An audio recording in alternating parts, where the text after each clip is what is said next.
Yeah, isn't it? rook a8 and then just go back and forth. Yeah. And is Daniel gonna try something? Yeah, king He has d8. to. He has to, but f5. Oh, and Hans playing for the win. And after Draw? No. after Dubov takes, then e6 is gonna be deadly. Yeah, he doesn't even consider any repetition.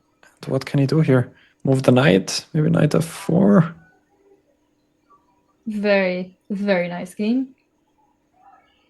7 seconds also for Dubo. I think it's over, Felix. Yeah, I think we have a new winner. Hans got this, I'm pretty sure as well. Knight c7, f6. There's no way for Hans to lose this. Probably he's even winning here. Yeah, this is most likely winning, but... Yeah, rook c7 on the board. Beautiful. Wow. And draw. But in the end, a draw. At the end, a draw. Dubo happy not to lose. Assalamualaikum warahmatullahi wabarakatuh. Kembali lagi kawan di Legenda Catur Dunia. Itulah tadi kawan sekilas cuplikan game ke-20 Dwi tarung antara Daniil Dubov versus Hans Niemann Moke yang berakhir remis kawan, yang membuat Hans Niemann keluar sebagai pemenang di rematch kali ini dengan skor 10,5, 9,5. Di hari pertama, Hans Niemann sempat tertinggal 5-4 dan di hari kedua pada babak 10-11 sempat tertinggal 2 game lagi kawan. Jadi total tertinggal 3 game tapi akhirnya bisa comeback dan bisa menyamakan skor sampai 18 game. Kemudian ada tiebreak tambahan 2 game kawan. Hans Niemann menang pada game ke-19 dan mengakhiri permainan game ke-20 dengan hasil remis, membuat Hans Niemann keluar sebagai pemenang di rematch kali ini dengan skor 10,5, 9,5. Dan Hans Niemann mendapatkan hadiah dari sponsor dari pabrikan jam tangan kawan, mendapatkan souvenir 3 buah jam tangan. Oke, selamat buat Hans Niemann. Pertarungan yang luar biasa sebagai unjuk gigi, sebagai pembuktian bahwa dia punya kemampuan. Agar Dubov ini tidak meragukan lagi kemampuan Hans Niemann Moke kawan. Di Dwi tarung pertama, Hans Niemann kalah. Cuma kalah 1 game kawan, dan sekarang membalas juga. Ya, cuma menang 1 game. Jadi kekuatan dua pecatur ini saya rasa level imbang. Kalau hanya selisih 1 game, ya bisa dibilang imbang kawan. Kecuali selisih 3 game, 4 game, ya beda level. Nah, untuk game yang akan kita otak-atik ini saya pilih pada game tambahan game 19. Dan Dubov pegang putih kawan, mengawali dengan pion D4, pion D5, kuda F3, kuda F6, pion C4, pion C6. Bermain dengan Slav Defense. Kemarin juga kita ulas ya pembukaan Slav Defense dari permainan Daniil Dubov yang menghancurkan Hans Niemann dengan permainan seperti ini kawan. Tapi Daniil Dubov melanjutkan gaya permainannya Fianchetto, pion G3. Gaya permainan seperti ini kawan menjadikan kekuatan tersendiri buat Daniil Dubov. Dia kuasai permainan Fianchetto, tapi sekaligus menjadi kekurangannya kawan. Karena saking seringnya bermain dengan gaya Fianchetto, baik pegang putih ataupun hitam, selalu kita lihat Dubov selalu begitu kawan. Nah, ini membuat lawannya tahu betul karakteristik permainan Daniil Dubov. Itulah kekurangannya sekaligus menjadi kekuatan permainan Fianchetto Daniil Dubov. Umumnya kawan, dalam permainan Slav Defense, putih akan melanjutkan pengembangan ya, kuda C3.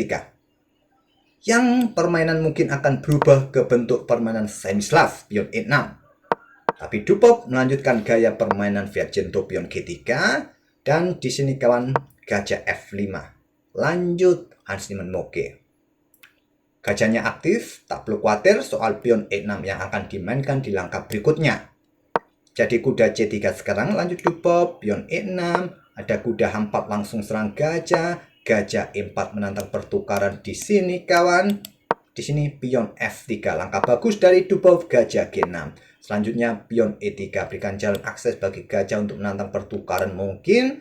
Nah, di sini gajah E7, ada gajah D2 dulu dari Daniil Dubov. Setelah kuda B D7 kawan, di sini ada pion C pukul pion D4. Dubov mulai bongkar petak pusat.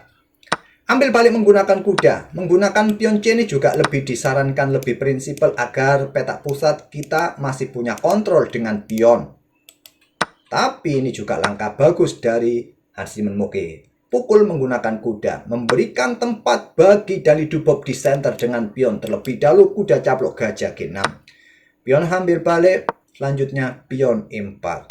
Kuda pukul kuda C3, ambil balik menggunakan pion. Inilah rencana dari Dubov untuk mendapatkan center yang solid dengan pion-pionnya, dan dia bermain dengan sepasang gajah. Menteri C7 lanjut Hans Niemann.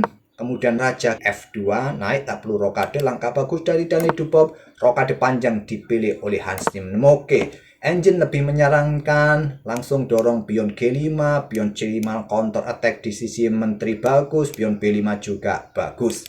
Tapi memilih rokade panjang kawan karena dia merasa punya lajur semi terbuka di lajur H dengan bentengnya. Tapi minusnya juga putih bisa memanfaatkan lajur semi terbuka di lajur B. Benteng B1.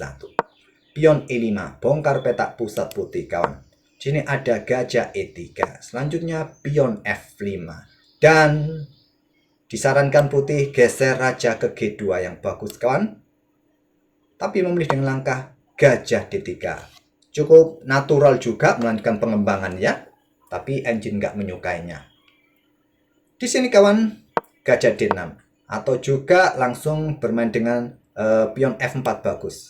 Bongkar sekalian kawan. Pion pukul pion, ambil balik kawan, gajah D2.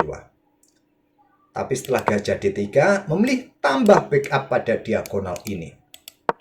Raja G2. Ada kuda F6. Menteri keluar kawan, menyerang pion yang di sini. Terlebih dahulu pion F pukul pion E4 untuk membuka lajur-lajur bagi benteng. Di sini tempo ancam gajah. Jadi pion ambil balik, tidak ingin menyerahkan gajahnya kawan. Jadi ambil balik menggunakan pion, baru pion B6, jaga pion A7. Menteri A6 cek, blokade menteri menantang pertukaran, bisa langsung melakukan pertukaran opsi terkuat. Memilih dengan langkah menteri mundur ke A4 dari Dubov. Di sini raja B8 dan menteri mundur ke C2. Dubov sudah kehilangan momentum kawan.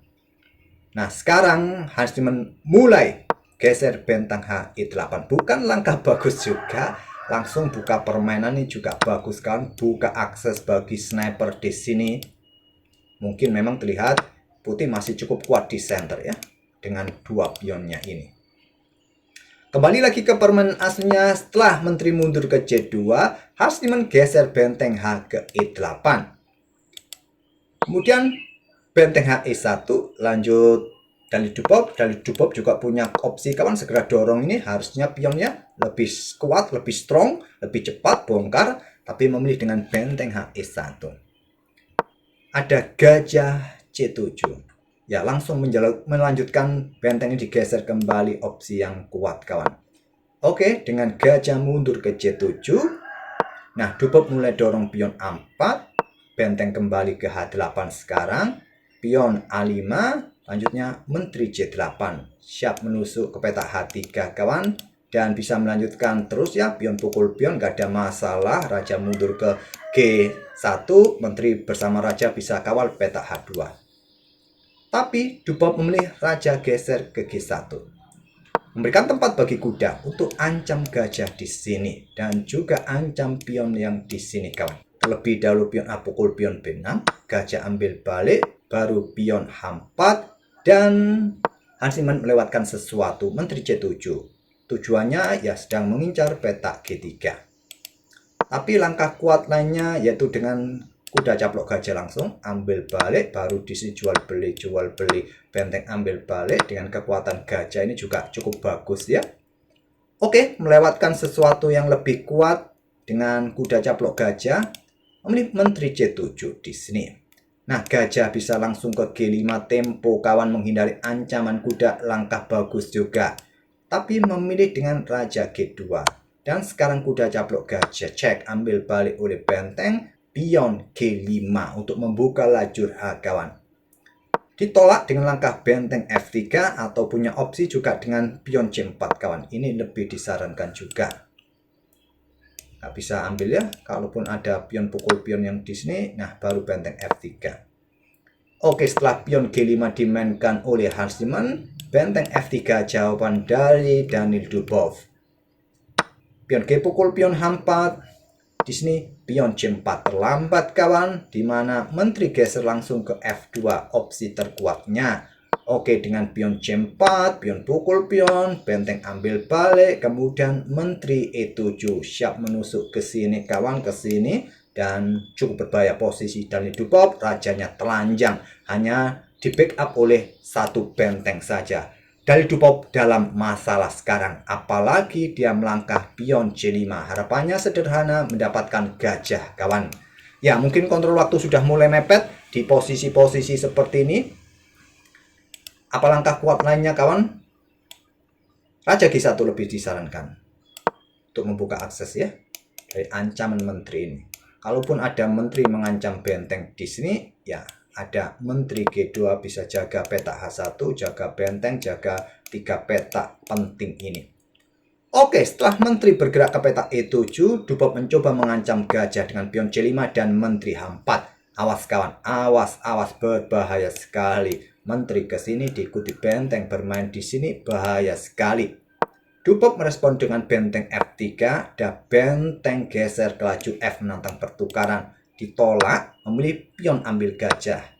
Kalau benteng pukul benteng cek, ambil balik, dan tetap ya ancaman serius buat putih. Posisi raja telanjang sangat-sangat gak nyaman. Kalau pion ambil gajah di sini bisa dilanjut menteri G5 cek di sini. Raja bergerak ke peta mana terserah kalian, nggak ada tempat ya, hanya bergeser ke sini. Ya, bahaya sekali. Begini. Oke, tadi setelah benteng D digeser ke F8, Dubov memilih ambil gajah. Jadi menteri H2 cek dulu, raja geser, benteng ambil, benteng F3 cek, raja geser, menteri G1 cek, raja naik, dan di sini menteri E3 cek. Atau dengan benteng H2 ini lebih cepat untuk membuat skakmat kawan. 6 langkah bisa skakmat. Tapi Harsiman memilih menteri E3 cek, raja lari ke situ, menteri ambil pion cek, dan Dubov menyerah di langkah ke-41. Harsiman unggul 1 game. Dan ditambah game ke-20 yang berakhir miss, membuat Hans Niemann keluar sebagai pemenang di rematch kali ini. Itulah kawan permainan Dani Dubov yang dikejar-kejar oleh Hans Niemann Moke. Nah, apabila permainan tetap dilanjutkan, perhitungan engine 8 langkah lagi skakmat kawan. Raja geser ke peta B3, atau kalau kembali ke sini ya, maka benteng yang di sini ikut main cek, bergerak ke sini. Nah, benteng H1 cek, kalian blokade dengan menteri, dengan gajah, dengan apa terserah kalian lanjutkan. Kalau raja bergerak ke peta B3 kawan, maka gajah dicaplok cek, bergerak ke A2, dan bisa mengikuti benteng H2 di sini untuk mendefleksikan posisi menteri ya. Mungkin cek, double cek, raja ambil pion juga sudah nggak ada masalah. Kalau cek di sini disikat, kalau menteri ambil benteng yang di sini, maka menteri C4 cek kawan, raja bergerak ke peta B2, menteri C3 cek, raja ke C1, dan benteng D1 checkmate, ataupun kemana terserah kalian, ke peta A1 lagi. Nah, menteri A4 cek, ke sini lagi, diikuti menteri A3 cek, jabat C2, dan menteri C3 checkmate. Oke, sekali lagi selamat buat Hans Niemann Moke yang memenangkan rematch ini. Semoga bisa menghibur kalian game-game dari kedua pemain. Nanti akan kita tambah 1 game lagi buat besok kawan untuk battle keduanya ini. Terima kasih. Wassalamualaikum warahmatullahi wabarakatuh.